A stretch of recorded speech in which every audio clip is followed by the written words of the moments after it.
as well. All right, so we are now officially recording. We are getting the ball rolling. Good morning again.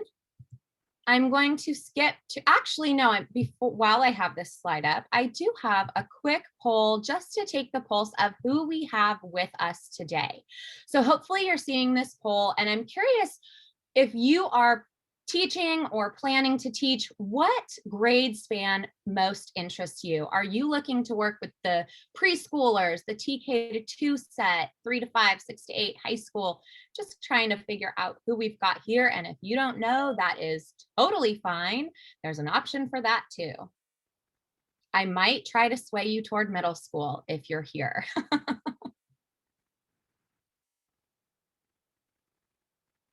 All right, so while you all are answering that, I'm actually going to go ahead and look at our agenda. So we'll start the morning with just our brief introduction as we've been doing. And then as we go into the topic of classroom management, I am hitting you right off the bat. Item number 2 on the agenda is the most important thing. This is the most important thing that you can do as a teacher to have a strong classroom management foundation in your class. And of course, that is subjective. This is from my experience and my opinion.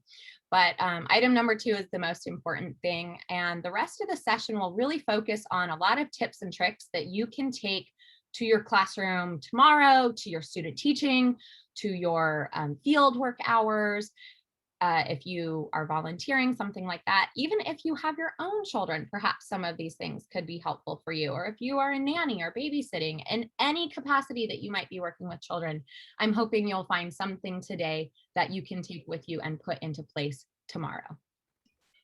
We'll then go into a breakout session, and you'll get a chance to work in some smaller group sessions with your peers. And then we'll have a wrap up, and that will be our session. Now, I see that many of you have responded. We have 85% of our people, our participants, who have voted. So I am going to go ahead and publish the results of this poll. And again, all my polls are anonymous. I feel like I need to make that clear so that you don't feel hesitant. I'm going to ask for participation a lot, and I do want to see that feedback. It's always anonymous. So it looks like the majority of our participants are interested in working with the young guys, the TK to 2 kiddos. We have lots of students interested in that, and the fewest number of participants are interested in teaching middle school. I have to say that's a little sad for me. I taught middle school for many years and loved it. So I want to convert a few of you, or at least bolster you with the confidence that it's not as scary as you might think by the time we're done with this session. In any case, welcome to all of you. I'm going to, in just a second, I have a really wacky view. I know I said that before, so I'm having trouble getting my poll to go away. Yeah, like for me, I'm working with all types of kids from like kinder through like 8th grade, and it's a really good experience with the middle schoolers as well, like you mentioned. Awesome. I love to hear that. I love to hear people who are having good experiences with middle school, because I think it's a really fun age. So I'm going to just give you a brief overview of who I am. I am going to be talking with you and sharing my experiences a lot over the course of the next hour. So I feel like I need to give you my credentials here. I need to tell you, like, I've done this for a while. I've been a full-time teacher for over 16 years. I taught K-5 for 5 years, loved it, nothing against those ages. But I spent 8 years at the middle school level, and I have to say that's where my heart lies. I really loved those middle school kiddos. That was a really fun experience for me. And then I've been teaching at Long Beach City College for about the past 3 years. And this has definitely been an amazing experience. Working with college students is really fun for me because I get to talk to adults all day long. I have a lot of my own children, and then I go to work and I'm like, you're adults, we can hold a conversation. You have interesting ideas. This is amazing. So it has just been such a fun, career choice and change for me. So I have loved it. I'm going to give you a little information about me individually, personally. I am a huge Laker fan, and I love watching Laker games with my family. I know LeBron just came back and played his first game last week after 2 months of being injured. So we want to keep LeBron healthy and well so that we can salvage the rest of the season. So I love watching Laker games with my family. I love to read, and I am absolutely always on the lookout for good book recommendations. So I am not above picking your brains. If you have a book that you are reading that's awesome, or a favorite book you want to recommend to me, type it in the chat. I would love to hear it. I'm always looking for the next read. I love to do yoga, and this is something that my practice has changed so much in the last year. I used to go to a yoga studio and have like my me time, my self-care time by going to yoga. And in the last year, when everything's been shut down, I've actually been practicing at my home and including my kids in the practice. So that's been very different. It's not quite the self-care time that it used to be, but now I get to have my kiddos join me, which is pretty fun. And I also love to bake. Oh my goodness, I have baked so much over the last year, everything from bread to like homemade marshmallows and fudge and everything in between. It is just a lot of calories over here at the Stanzione household. So that is who I am. That is my experience. And now we'll go ahead and jump into the meat of today's session. So it's really important that we all have a clear understanding of what are our goals for the session today. So this is a session on classroom management. I want you to walk out of here having a good understanding of what is classroom management, why is it important, and how can I achieve it? So classroom management is just the process by which teachers and schools go about ensuring appropriate behavior in the classroom. So making sure that your students are maintaining appropriate behavior and you have an orderly space for learning so that it can, go off without a hitch, ideally, right? We can have students coming into the classroom and being able to learn. And it's important, of course, because if our classroom is really chaotic and really crazy and we don't have that order, it's not going to lend itself to learning. And that's our ultimate goal with our students. So we want to increase positive behavior from our students and thereby increase academic engagement. We want students to be behaving in a way that is a positive, safe environment where they feel comfortable engaging and they feel like they're going to be respected. So these are the goals of classroom management. It's what it is, why it matters. And the $1 million question, though, is how do we achieve that? It's pretty easy to go. You could go online and look up what is classroom management. You can look up why is it important, and you can find an answer pretty easily. But the how is the tough part. So the whole rest of this presentation is going to focus on how can we achieve this orderly classroom that we desire. And I told you that I would start right off the bat with the most important thing. So here is my opinion. And in my experience in all these 16 years I've been teaching and years before that working with students, I find that the most important thing, the foundation of classroom management, is having a strong, positive rapport with your students. So rapport is defined as a favorable, supporting, mutually trusting relationship between teachers and students. You need your students to believe that you are their partner in learning. You are on their side. You are here to support them, to cheer them on, and to be their partner in success. I always tell students, your success is my success. We have the same goal. But saying that doesn't really do a lot unless your behavior backs it up, right? Talk is cheap. Right? So we can tell students, I'm your partner in learning. I care about your success. But how do you show that to your students? How can you go about getting them to actually believe you? And this is, I will say, my peers here who are younger teachers, maybe the TK to 3, 4, 5, have a bit easier task because I think students maybe come in a little bit more excited and with the mindset that like, my teacher loves me. If I ask any of my own children, I have a TK son and he says like, I'm her favorite. She loves me. And I think that they just kind of come primed, ready to believe that. I think it gets a little harder if you're going to teach middle school, if you're going to teach high school. Sometimes you have to work a little harder to get them to believe that. They might have had negative experiences in school before, or they might have just experienced setbacks and really struggled with school. So you have to kind of overcome some of the obstacles that came before you. But when students do feel this strong level of connectedness to their teachers, they tend to earn higher grades. they perform better on tests, and overall, they're less likely to drop out of school. So if you're, if the semester or the year that you have these students under your care, if you really make this a priority, it can be very impactful for your students. So now how do you go about doing that, right? Okay, so you want to create rapport, but how? So like I said, the rest of this presentation, we're going to get into the specifics. How do you do that? And I think the first most important thing is to humanize yourself to your students. You don't just come in, spit information about that at them, not about them, spit information at them. Here's everything you need to know about biology, and walk out the door. You need to be real and humanize yourself. So try to think about ways that you can connect with them on a personal level. Chat before class, chat after class. Ask them what their hobbies and interests are. If they're a painter, ask them if they'll bring some of their work to school to show you. Take a true interest in the things that they care about. If there's, like an American Idol or a popular TV show, chat about non-school things with them before and after class. Find areas of common interest. So what can you bring up or discuss? For me, it's generally, I have some Laker fans. Being that's the hometown team, I often can find that's an easy way for me to connect with a lot of my students.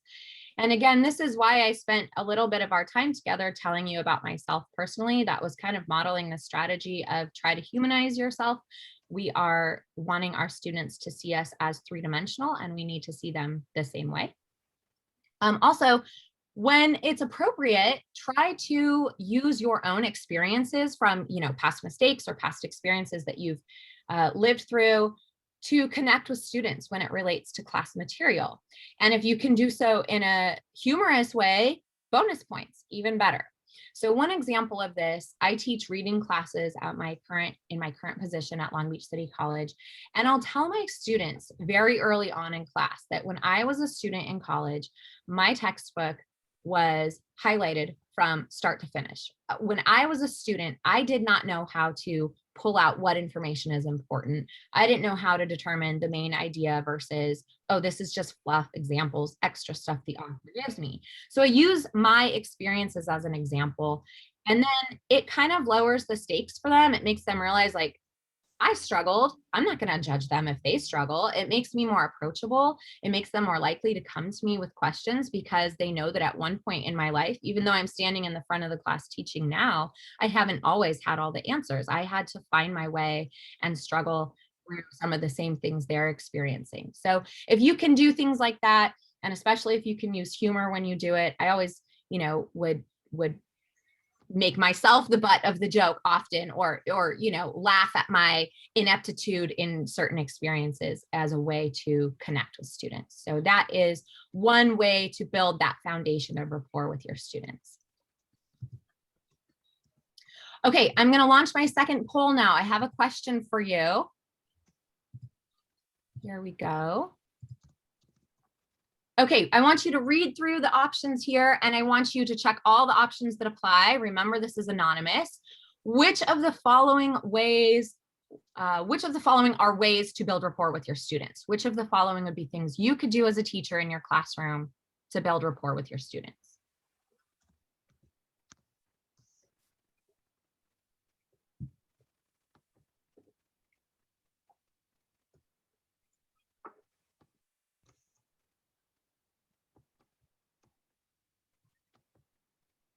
Awesome. We have so many responses coming in. I'm going to give you about another 30 seconds to read through and answer.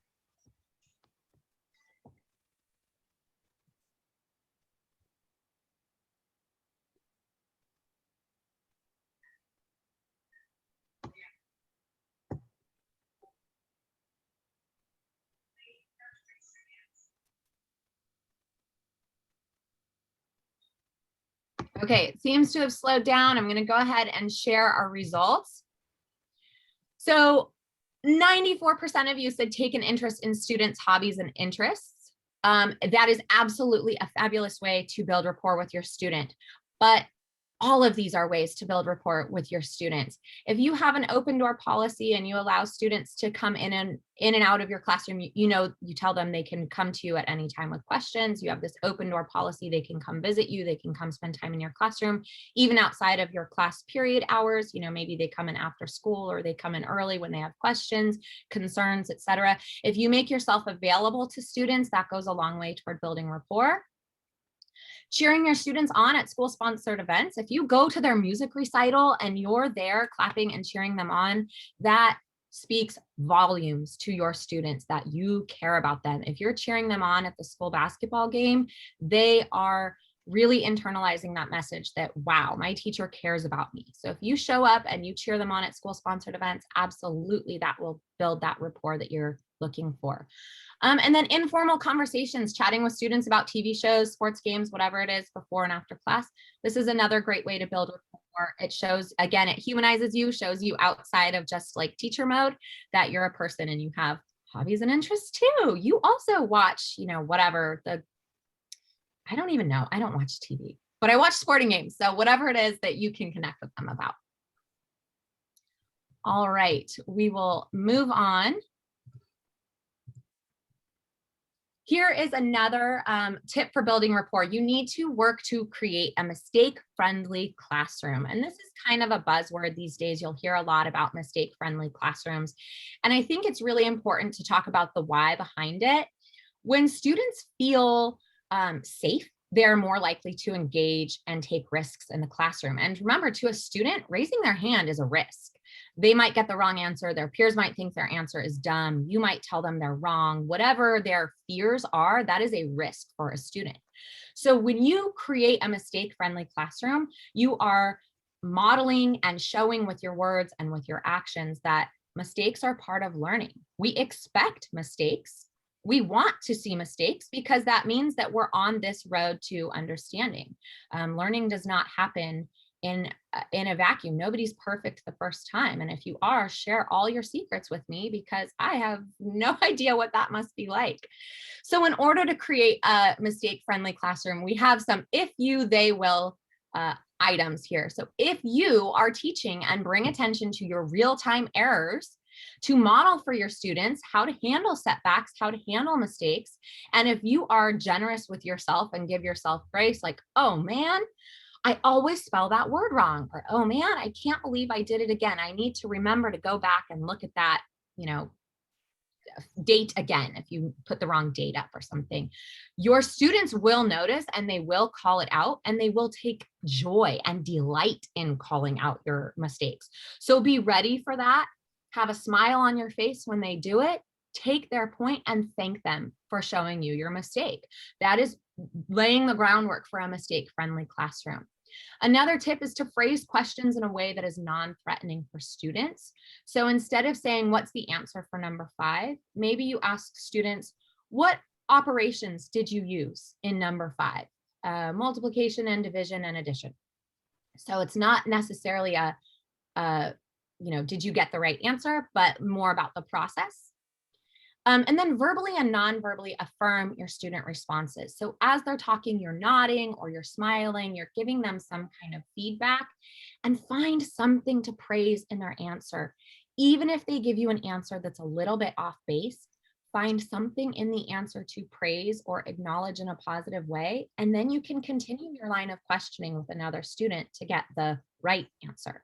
So find something, or at least thank them for sharing or for offering their 2 cents. And if you can do some of these things to build that mistake-friendly classroom, you are going to see students more likely to take those risks, solve problems on the board, read out loud. Reading for a class can be very intimidating, but you'll find students more likely to do that if they feel that they're not going to be judged harshly and that they're in a really safe, supportive environment, or answer questions for the whole class. And I have a really fun example of this. Are you smart? Oh, Yes. Why are giraffes? okay. Hopefully you guys can hear this. Can you give me like a thumbs up? I know the audio just came on by itself.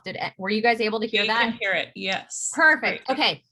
I don't know if you guys are TikTok people, but I'll tell you, during the pandemic, I am old for TikTok, okay? And I jumped on the bandwagon and I got on it. And this guy, I love him. He is doing all of these things to affirm these young people in his care. I believe he's running a daycare here, or he works for the daycare. So I want to give you guys an example of affirming student responses, showing interest by asking follow-up questions, finding something to praise, phrasing questions in a non-threatening way. All right, let's go back to the beginning so we can hear this guy. Jabria, are you smart? Yes. Why are giraffes' necks long? Because he's so big 'Cause he's and tall. Well, how did he get so tall? I don't know. He must be ate all that junk food. He ate all that junk food? Yes. Yeah, that'll do it to you now. Good job. Lori! Lori, are you smart? Yes. Where does the Easter Bunny live? Outside. Outside? Mhm. Like outside the daycare? Yeah. Well, how come I never seen him? Cause he's this tall. Oh, so I can't see him because I'm tall? Easter Bunny is scared of tall people. The Easter Bunny is scared of tall. Okay, I got it. Good job, Lori. Tony, are you smart? Yeah. What does water taste like? All right, so I'm actually going to go ahead and stop it there. I feel like you guys are getting the vibe that he has with his students. He's laughing with them. He's, you know, this girl shows up with a silly mask on her face and he's laughing, and he's finding joy in the process, right? He's doing all of these things that we say will create this strong rapport with students and create this mistake-friendly classroom. He finds something in their answers to affirm. And I will say that looking at these videos makes me realize all of you who wish to work with the pre-K or the younger set, I get it. When I see these little guys, they crack me up. They are so sweet and cute. Anyway, I just thought this was a really fun example of somebody who is doing all the right things. Okay, my last tip about how to create rapport with your students is to get to know the class dynamics. Who in the classroom is really influencing the other students, right? Who's an influencer or a leader? Who's looking for attention? Who might feel out of place? And the same student, it might be the same kiddo, right? You might have like, yes, this is Johnny, this is Johnny, this is Johnny. It could be all one student, it could be different students. But in my experience, if you can get the most challenging student on your side, the rest of the class will follow suit. I've often had times where there's, you know, one or two students who other teachers want to warn me about before I have them. And I can't stand it. I do not like that. I always want to make my own decisions about my own students when they come in. I want them to feel like they have a fresh start. And if I see behaviors in the first few days and weeks of school, you are going to get the idea of, okay, this one is trying to make everybody laugh. This one is trying to get away with something. This one is, you know, whatever. And so when you see these challenging behaviors, it is really effective if you can give a lot of individual attention in class or even outside of class. Like if you hang on to them after class as they go out to recess, just like, you know, hey, Joey, can you stay back and chat with me for a minute? Like, what's going on today? Is there anything I can do to help you? If you show that genuine interest, care, and concern, if you can try some way to get these students on your side. And what I mean by on your side is really believing that message you're putting forward about, I care about you. I value you. I don't have these negative views of you. You're an awesome, important part of this class, and I want to make sure that you succeed, and I'm doing everything I can to help you succeed. If you can get them on your side as in believing these things, your life will be so much easier. Maybe in the beginning of the class, in the beginning of the school year, you identify one or two kids who are really a challenge to you, and you make it your mission to target these kiddos and really pour a lot into them, to show them that level of care and level of concern you have for them. And the rest of your year will hopefully be a lot easier. I have found it to be true in my case. I always, when I was teaching middle school, I generally found it was the young boys at this age maybe lacked some impulse control, lots of calling out, lots of joking. And when I could get them to sort of be on my side, and if I could get it under control with a look, my life got so much easier. So that's my that is my piece of advice. Find ways to make each student feel valued. Really look at their strengths, look at what it is that they need, and try to meet them where they are. Here, I just think this is a great quote. Adult attention, even if it's negative, is a powerful reinforcer, especially for students with the most challenging behaviors who typically receive very little positive attention. So again, if you can be the change maker in that, maybe they haven't had positive experiences in schools because they're a student with challenging behavior. If you can be the one who comes in and gives attention in a positive way or pours a lot into them, you know, you will make a big impact. You have the opportunity to really change that student's year. All right, this is just a top 3 tips overview. We've already talked about this, not going to go into it. I just thought it might be convenient for those of you who like to take notes or take pictures of slides. I thought I'd put it all in one slide so that you kind of had a little bit of a summary slide for yourself. Be real with your students, try to humanize yourself and connect. Make sure you have a mistake-friendly classroom and you're modeling that with your own mistakes, and know your classroom dynamics. When do you need to push? When do you need to back off? Who needs extra attention? And so on. So if you follow these steps, hopefully you will have that really awesome foundation. You will have created a strong rapport with your students, which I've told you in my experience is the most important thing. This is how you build that rapport. But once you've built rapport, you still need to manage a classroom day to day. So the rest of the tips and tricks are all about specific classroom management strategies. Your foundation for classroom management is rapport. That's like the first thing that you want to work on. But then day to day, you're going to have struggles, you're going to have challenges. So we're going to look at how you can mitigate some of those each day. Now, this slide might look a little bit jarring for some of you because we have crossed out be respectful and be responsible, and that certainly seems counterintuitive to what we would tell our students. But while these are awesome values that we want our students to work toward, I'm going to tell you that one important classroom management tip is to set specific rules for your students and really try to avoid being too general or too vague. I find that rules like this are too vague to be meaningful. What does it look like to be responsible? What does it look like to be respectful?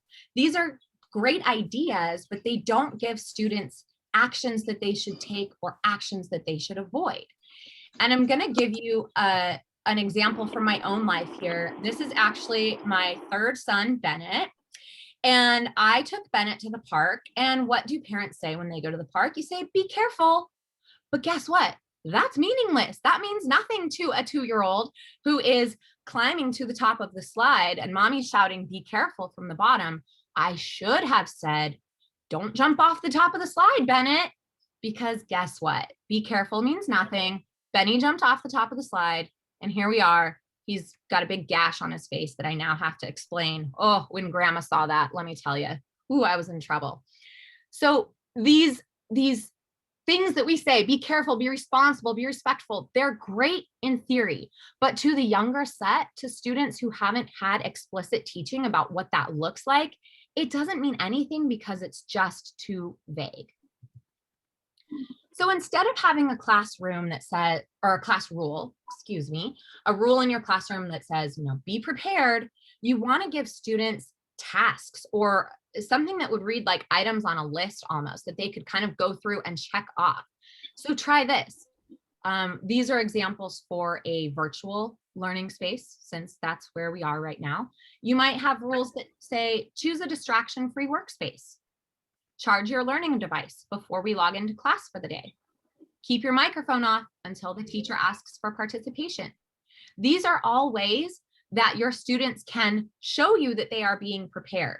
But if you just told them be prepared, I can guarantee you after spending a year at home with 3 homeschooling children, TK, 3rd grade and 5th grade, not one of my students would have done these things on their own. If the teacher just said, be prepared, they need to be taught, right? We've had times where all of these things, they're not natural. The students or the kiddos in your class, they're not going to know, oh yeah, I should charge my Chromebook tonight so that at 9 o'clock tomorrow, it's ready to go. Megan, we have a good question in the chat. Can we use visual cues to guide children on class rules or expectations? Absolutely, especially with the younger set. If you have some kind of poster or something in your class that has these things written out. And again, they can even be written out like a checklist. You can kind of just point to something on the list, or even if you're using images where it's like a mouth with a finger over it for shh, you know, or using gestures like that to remind students like quiet, or, you know, whatever the rule is that you need to draw their attention to. That's a great idea to use some kind of nonverbal, point to an item on a class list, or use a cue that you guys have come up with as a class. Great idea.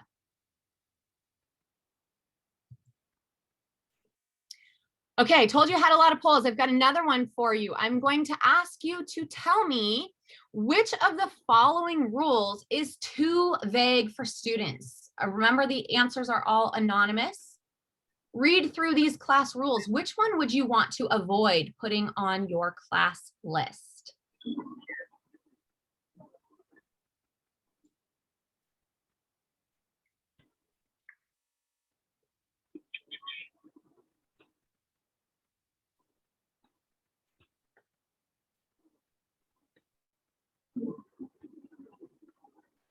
You said avoid, right? Yes. Which of the following rules is too vague? What do you want to avoid putting on the list of class rules for your students? We've got about 60% of participants who've answered, so I'll give you another 20 seconds or so to make your choice.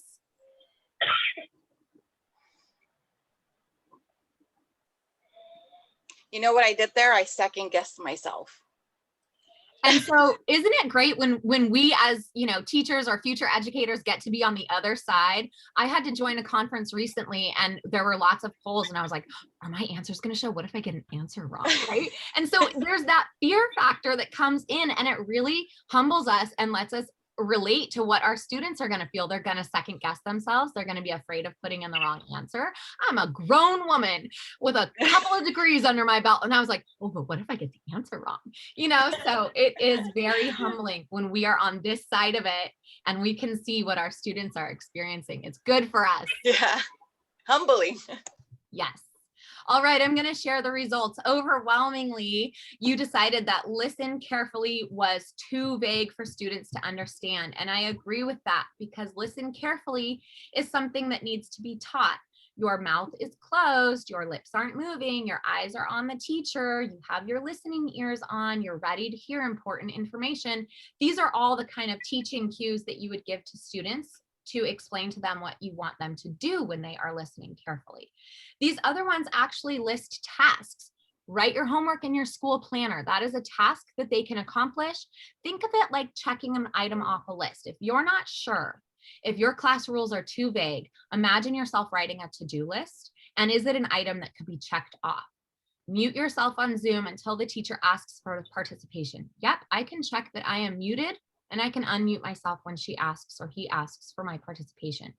Push your chair in at the end of the day. It's important to have a tidy classroom workspace. Yes, I can check off that I pushed my chair in at the end of the day.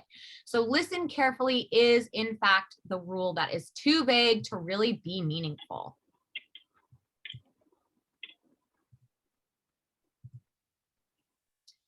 All right, the next tip for how to manage your classroom day to day is something that I call high praise. Research indicates you can increase positive behaviors by up to 80% just by pointing out when someone is behaving correctly. It is a really powerful motivator for students to get called out for positive behavior.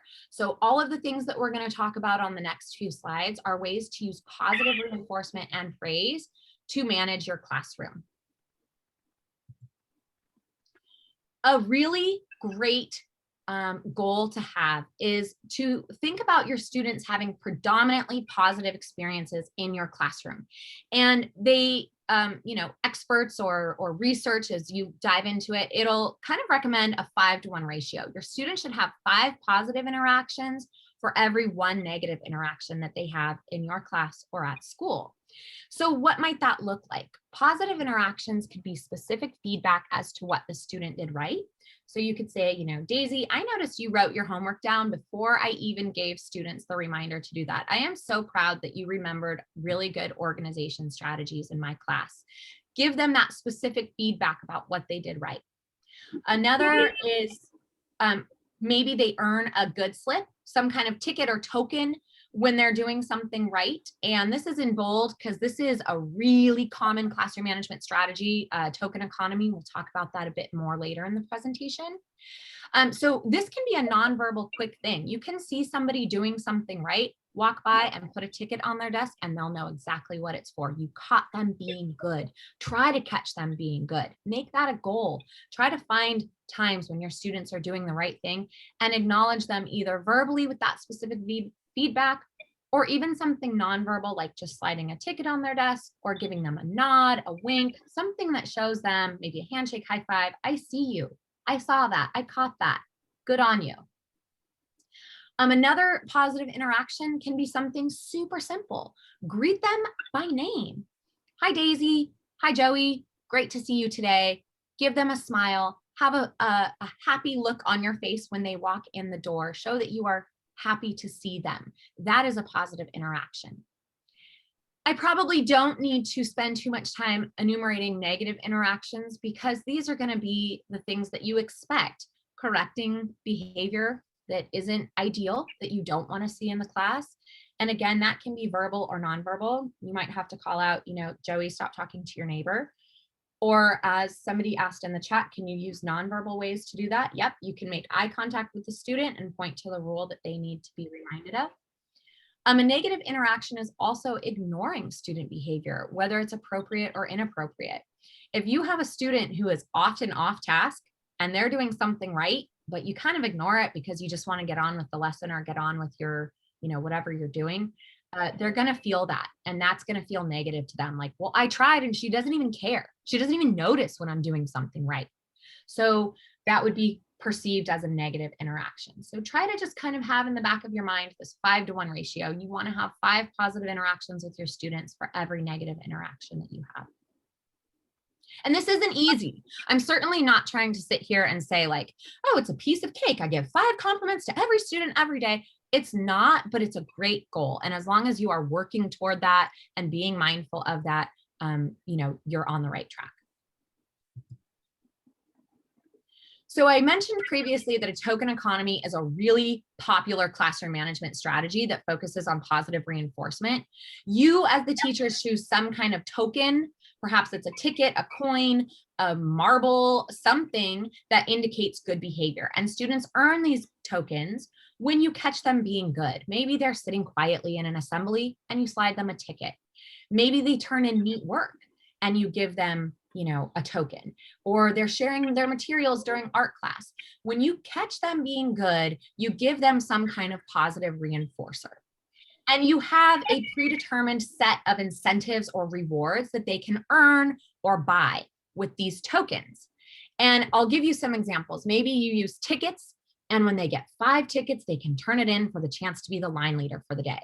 Now, for those of you, a lot of you in here want to work with TK to 2. Let me tell you, that is a huge, huge deal to be line leader for the day. Kids love it. They will absolutely be working to earn their tickets so they can turn it in to be a line leader. Maybe 10 tickets is a toy from the treasure box. 20 tickets is a homework pass. Homework passes can be really polarizing. Some teachers are like, no, absolutely not. Never in my class will there be a homework pass. I have an opposite view. In my class, I found, again, teaching middle school, they're not motivated by being line leader. They're not super motivated by a treasure box either. So I had to know my audience and I had to work with what I had. And I found that homework passes were hugely motivating for a middle school student. And I was willing, I kind of in my own head, I say, well, hey, they've been working really hard. If they earn that, if they reach that marker that I've set for them, they deserve a little break. Give them a chance to have a night off or a, one subject or whatever it is. And I'm going to tell you how I use this because I know we have some folks here interested in high school or middle school. So I'm going to tell you how I use this with the older set because I think it's pretty easy with the young kids. You can go to Dollar Tree or the Target dollar bin and get some prizes, and they're motivated by stickers or stamps or bubbles. But in the older grades, it's harder. But I used a token economy in every single middle school class I ever taught. I bought a gumball machine and I kept it in my classroom. And because gum's not allowed on campus, I didn't fill it with gumballs. I went on Amazon and bought, like 100 of those capsules that come filled with, they came pre-filled with like those sticky hands or friendship bracelets or temporary tattoos or whatever it was. And I would fill the gumball machine with those. But I would take out, maybe there's like 75 capsules fit in my gumball machine. I'd take out about 10 and I would take the prize out. And instead in the capsule, I would write homework pass or be the class DJ during art time. And they had the opportunity, if they got, you know, when they went to the gumball machine, if they got that slip of paper, then they got to choose the music approved by me in advance that we would listen to during art time, and they got to be class DJ. Or maybe they would earn their class 5 extra minutes of recess or something like that. So mixed in with all of the trinkets that they could earn in the gumball machine were these rewards from me. A couple homework passes, a couple class DJs, a couple things like that, extra minutes of recess. And so during the week when I saw good behavior, I passed out tickets. I just went to like Party City and bought 1,000 tickets for $7. And that would last me multiple years. I'd pass them out when I saw this good behavior. And at the end of the week, they could trade in X number of tickets for a quarter. And they could choose to put that quarter in their pocket and walk home and be a quarter richer, or they could choose to take that quarter to the gumball machine and check their odds. Were they going to get a trinket? Were they going to get a temporary tattoo? Were they going to get a sticky hand? Or would it be a homework pass? And 98% of the time, my students would go to the gumball machine. So I never had to replenish my quarters. I'd just take them out of the bottom of the gumball machine each week and I got all my quarters back. I was not losing money on this, is what I'm trying to say. I was not paying students quarters to behave. Like, I think maybe once or twice in all the years, I had a student who wanted to keep the quarters. So this is one way I made it work with the older set. If you have another idea or example, you're also welcome to put that, you know, in the chat or hang out after the session and we can talk about it if you have questions. But token economies are a really great way to use positive reinforcement with students. Okay, my last management tip for you is you have to be consistent with your consequences. Kids actually really like boundaries. They like and need limits. They need to know what is expected of them and what's going to happen if they don't meet those expectations. And having consistent consequences really builds stability and creates a safe, stable classroom where they know what to expect. It also allows them to have some ownership over their choices. I know what's going to happen if I don't do my homework. Am I willing to take that consequence? My oldest is in 5th grade this year, and there have been a few times where I had to step back and say, okay, I'm not going to fight you on your homework. This is the first time, you know, he's in elementary school. I'm trying to hold his hand and help him with his homework. I'm like, you're going to middle school in a couple months. If you choose not to do this assignment, I'm not going to force it, but you know what your teacher's consequence is. Is it worth it to you? And he's never gone to school without his homework, but it takes the ownership off me. I'm not the bad guy. I'm saying, go ahead, you know the consequence. Is it worth it? And it's not. So students need this. Hi, my PPP, if you can just get 1,500 out and make it out to the. Oh, okay. Looks like that wasn't a question. I just wanted to pause in case it was. But post your consequences and stick to them. Make sure you are consistent, even when it is inconvenient, even when you just want to get on with your lesson, you need to call that behavior out and nip it in the bud so that you are consistent. No matter who forgets their homework, there's the same consequence. No matter who breaks this rule, it's the same consequence, even when it's inconvenient or tempting to look the other way. All right, here's your summary slide. If you want to take that quick picture, or if you want to just kind of have the mental refresher, state your rules clearly and specifically, give lots of praise and positive reinforcement to your students, and always be consistent with your consequences. These are the overarching tips for how you can really have great classroom management and get your students to buy in. All right, I am about to put you guys in breakout rooms. And so when you are in your breakout room, I'm going to give you all a scenario. I want you and your group members to discuss the scenario, the pros and cons of each. So we have a real life classroom example about how a teacher might want to use a token economy for positive reinforcement with her students. And you're going to discuss the pros and cons of each scenario. What would be the best way to do it according to your group? Once you have decided as a group what is the best way to go about that token economy scenario, you'll answer the poll, and that will indicate to me that your group is done. I want everybody in the group to answer the poll, please, so that I can kind of look at my numbers and say, oh, yep, we're all there, we're all done. And if you have any comments that you want to share, time permitting, decide which person in your group will be the speaker. So I'm going to put the scenario up here on the main screen, but then when I send you to breakouts, I'm going to drop this slide in the chat so that you guys can check that out. Okay, so you'll go into your breakout room with, I'll assign you in just a moment. You'll open the PDF of this slide from the chat so you're all looking at it. And then you'll talk about whether you think example A, B, or C would be best. Are there any questions before I dismiss you all to breakout rooms?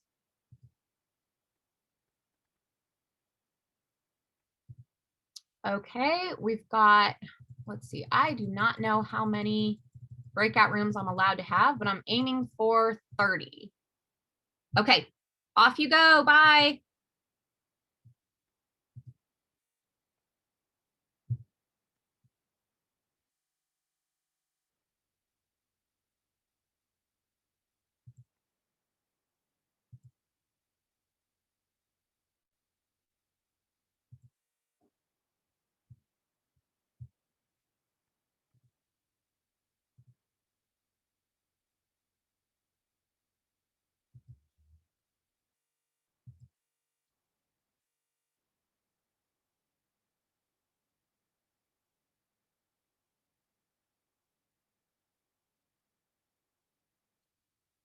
For those of you still in this main room, you should have gotten an invitation to join a breakout room. Go ahead and accept that invitation and check out the breakout slide in the chat. You can look at that with your group mates.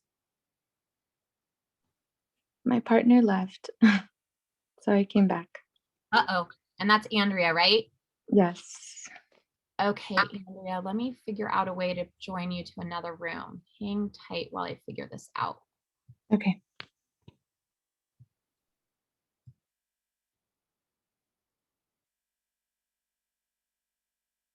What, do you remember the room number that you were in, Andrea? I believe 15. Okay, there's somebody in there now. Okay. Can you join the room now and join Molly?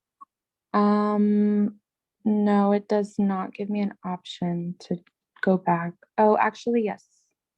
Okay. Thanks, Andrea.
Megan, are you in here?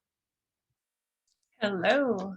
Hey, I'm just trying to go through and make sure that every room has at least 2 students in it. Mm-hmm. So that's what I'm Yeah, sure. working on right now.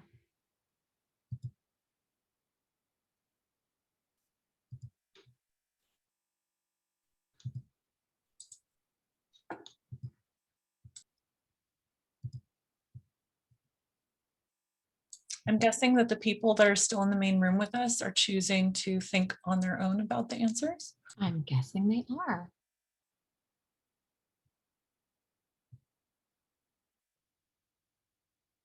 Let us know if you're in the main room, but you're not sure how to join a breakout room, because we can help. Yes, if you're having trouble, let us know. Actually, I have a question. So I was in a breakout room, but like no one was talking. So I don't know if they walked away. So I was like, oh, I'm gonna leave. Yeah, same here. Okay. Is Then why that, don't we make this our room? yeah, Talk together. absolutely. If there's anybody in this room that maybe had that same experience and you're, you know, not having anybody, oh, actually, I have somebody in a breakout room asking for help. Megan, do you think you could lead the discussion and I'm going to join Sure. a different breakout room to help? Okay. Yes. So let's take a look at this scenario. Ms. Daniels divided her students. Oh, we lost her slide. Now I'm gonna open up the document because I hadn't done that yet. Let's open it. So do you want to talk about the first example on that breakout slide? If everyone can open the document as well. I can't see the document. It's in the chat at 9:48 a.m. So you have to go to Adobe and open it. Yes, I'm checking the chat, but there's nothing here. I only see Esmeralda Gonzalez say no, and I don't see anything else. You know what? My slide's not opening, and I see it in the chat. So I'll tell you what I remember. It may not be perfect. So there's a teacher trying to decide how to plan like a game day on Friday. And so the students are all given an opportunity to earn tickets. And I think the first scenario that she wants us to think about pros and cons was about, you know, you have to earn like 20 or your team can't play. So what would be the pros and cons if we were the teacher and we had a class of, say, you know, 30 students and you know, 6 groups or something? Each table group, let's say, has to earn the 20 tickets. What's the pro for that and what's a con for that? I think that the con is that maybe 1 or 2 students are going to be working really hard and the others might not be doing anything because they know that they're going to get them no matter what they do. That's a good point. Some may rely on certain students and not everyone's putting in the same amount of effort. Yes. Is there a con to it if some groups don't get to play the game? They didn't earn it? Esperanza. Esperanza? Yes. Well, if the other group doesn't want to play, we always have another activities. They can choose anything they want. They can paint, they can do puzzles, or even though they can go outside and play, depending of the weather. Like right now, we're playing outside because it's getting hot earlier. So that's what we do. Perfect. Oh, Megan, could you share your screen again because we lost the slides? And some of us couldn't open, including me, the breakout slide for some reason, but my Oh no, I am so sorry. Okay. No, my computer's being weird today. But I like what Esperanza says about offering, you know, if a group doesn't make it to that Friday game day, that, you know, that group has other options of something to do. It's not like a punishment. We were thinking of the con being if not every group plays, is that fair? And someone else shared a possible con that, you know, some team members may not be motivated to earn if there's some other students that are earning it all. Let's look at example B. Each member has to get 5 tokens a week for the whole group to play. There you have that emphasis on everybody needs to work for it. Any pros and cons to that? Well, me, Esperanza again. Well, once again, sometimes children are not gonna do it. Sometimes they're like, I don't want it to, or they're not on the mood, or they start crying, or there's always someone else like it's a leader. So whatever the other child says, everybody wants to do it. If the child doesn't want to do it, so they do it. But we always try to either motivate different ways, or like we can just, everybody loves to dance, so that's what we do. I think a pro for me is that everyone has to work for it, but a con is what if there's a child who stubbornly doesn't go along with it or has issues they're working on and they just can't meet those rules for some reason and you're working on it with them. Let's look at group C. The 2 groups with the highest number get to play. Pros and cons. Only the 2 groups with the highest number.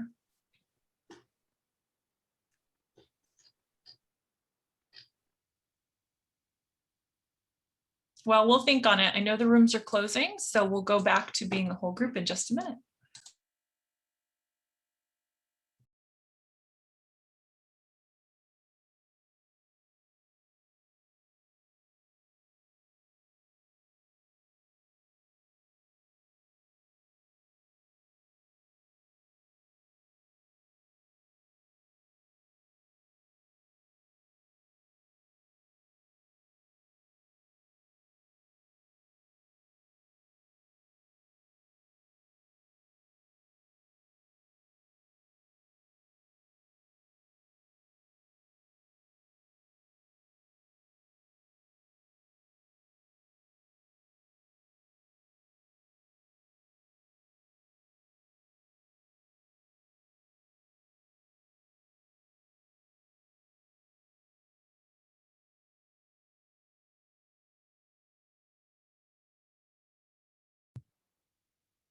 Okay, as you guys are all coming back into the main room, I'm going to ask that you respond to the poll. I know you didn't have as much time as I would have liked, but I don't want to keep you over. So we have to kind of wrap up our discussions early. What do you think? There's not a right or wrong answer here, but what did your group decide, or what do you individually think? If you were Miss Daniels, if you were making the decisions in this class, which group strategy do you think you would choose? A, where all where the group, any group with 20 tokens at the end of the week gets to participate in this game, and any group member can earn the tokens. Or example B, where every single kiddo in the group has to get 5 tokens a week in order for their group to participate in the game. Or example C, or whatever 2 groups have the highest number of tokens at the end of the week will participate in the game. I'll give you guys another 30 seconds or 20 seconds to respond, and then we'll share the results.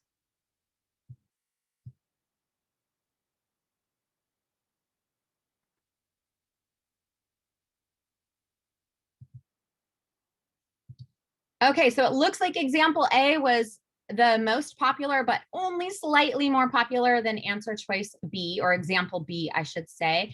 And these are just to get you thinking about different ways to group your students and to incentivize your students. There wasn't a right or wrong, but there are definitely pros and cons to each. So hopefully you've had a chance to kind of discuss with your group mates what those pros and cons might be.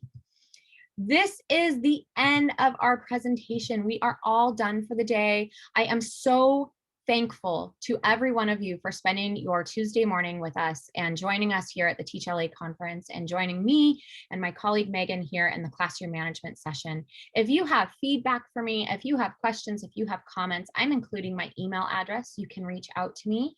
I am done. This is it. If you want to stay and ask questions, I'm available and happy to stay and do that. But if not, goodbye. Have a wonderful day. And thank you again for spending your day with us. Make sure you've put your name in the chat, first and last, and your institution before you leave, so we can make sure you get credit for coming today.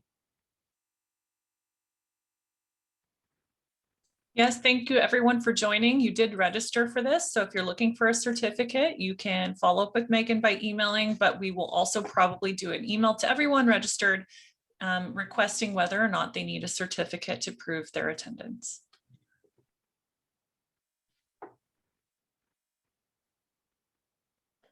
If we need a certificate, do we email her?